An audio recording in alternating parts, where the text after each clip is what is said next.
방금 읽은 말씀 중심으로 하나님이 주시는 평화라는 제목으로 말씀을 나누도록 할게요. 여러분, 평화라는 단어를 들으면 무엇이 떠오르나요? 얘기 아닌가요? 전쟁이 없는 나라, 가족끼리 싸우지 않는 가정, 친구들과 사이좋게 지내는 학교. 그래요. 우리는 평화로 하면 이런 모습이 제일 먼저 떠오르곤 하는데요. 그런데 진짜 평화는요, 이처럼 단순히 싸움이 없는 상태만을 의미하는 게 아니에요. 하나님이 주시는 마음 깊은 곳에서의 평안이야말로 진정한 의미에서의 평화죠.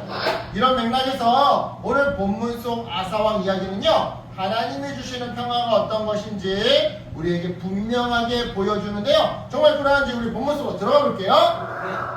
자, 아사는요, 남유다의 세 번째 왕이었어요. 다운아 여기 집중. 자, 봐봐. 하나, 둘, 셋. 빨강, 파란. 세 번째 왕이었었어요. 빨간색이 나쁜 왕이야. 그리고 파란색이 착한 왕들이야. 그리고 그는 하나님을 떠나 우상을 섬겼던 아버지 르호보암 왕과 할아버지 아비야 왕과는 달리 하나님을 경외하며 말씀대로 나라를 아름답게 다스렸던 했죠.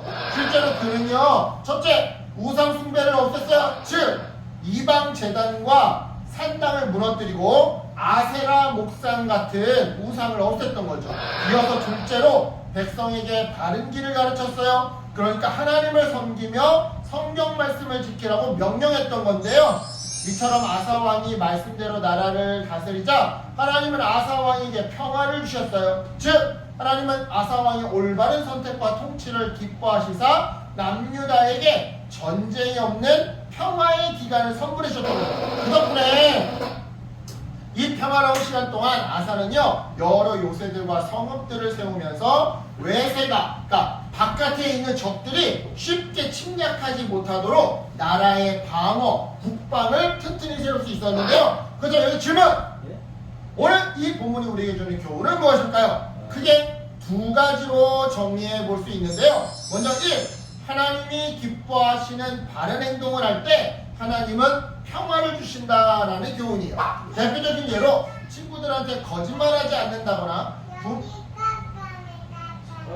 깜깜해 부모님께 순종하는 것이, 부모님 말씀에 순종하는 것이 바로 하나님이 기뻐하시는 바른 행동인 건데요. 이처럼 하나님이 기뻐하시는 바른 행동, 그러니까 친구들한테 밝아요. 친구들한테 거짓말하지 않고 부모님 말씀에 순종할 때 하나님은요, 우리에게 서로를 향한 존중의 마음을 부어주셔요. 즉 나만 친구들을 존중하고 나만 부모님을 존중하는 게 아니라, 나만 굿신굿신하는 게 아니라 친구들도 나를, 부모님도 나를 존중하는 마음을 우리의 심령에 부어주시더라 이 말이죠. 어이 깜깜해. 따라서 이러한 서로 존중 아래에서 우리는 언제 싸울지도 모른다는 불안이 사라지게 되고 밝아 결국 마음의 평안을 얻게 되는 건데요.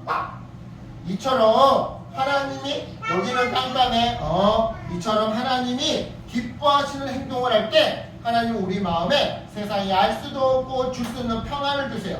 따라서 하나님이 기뻐하시는 올바른 행동을 해야 할까요?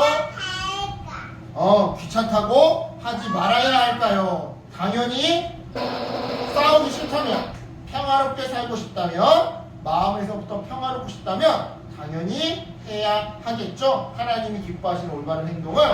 이어서 오늘 본문이 주는 두 번째 교훈, 평화로운 시간은 준비의 시간이다라는 교훈이에요. 자, 앞서서 우리는요, 하나님이 기뻐하시는 바른 행동을 할 때 하나님이 평화를 주신다고 배웠는데요.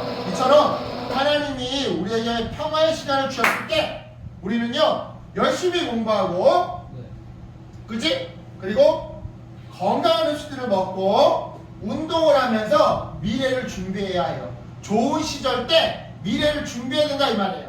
즉 평화의 때에 요새와 성읍을 세우면서 외부의 침략을 대비했던 오늘 본문 속 아사왕처럼 우리 역시 하나님이 주신 평화의 순간을 허비하지 말고 믿음의 기초를 세워야 하더라 이 말이죠. 평화를 원하거든. 전쟁을 대비해라. 평화로운 때에 얘들아 평화로운 때에 운동을 해서 건강을 만들어놔야 나중에 병균이 들어올 때 그 병균을 막아낼 수 있어.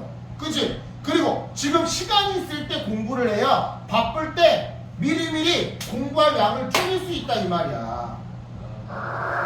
그래야 여러분 아사왕처럼 하나님 앞에서 바른 결정을 내릴 때 하나님은 우리에게 평화를 선물해 주셔요. 그리고 이때의 이 평화는 단순히 전쟁이 없는 상태가 아니라 마음에서부터 흘러나오는 서로 존중의 마음, 즉 하나님의 참 평안이죠. 그런 의미에서 오늘 암송 구절을 반드시 기억했으면 좋겠어요. 자, 우리 오늘 암송 구절 함께 읽어볼게요. 다시 한번 시작. 여호와께서 아사에게 평안을 주셨으므로 그 땅이 평안하여 여러 해 싸움이 없은지라. 네, 이 말씀 기억하면서 학교와 가정에서 첫째, 하나님이 기뻐하시는 선택을 하는 인생. 그리고 둘째, 마음과 삶 속에 하나님이 주시는 평화가 가득한 인생 살아가시기를 예수님의 이름으로 축복합니다. 아멘. 기도할게요. 하나님 감사합니다.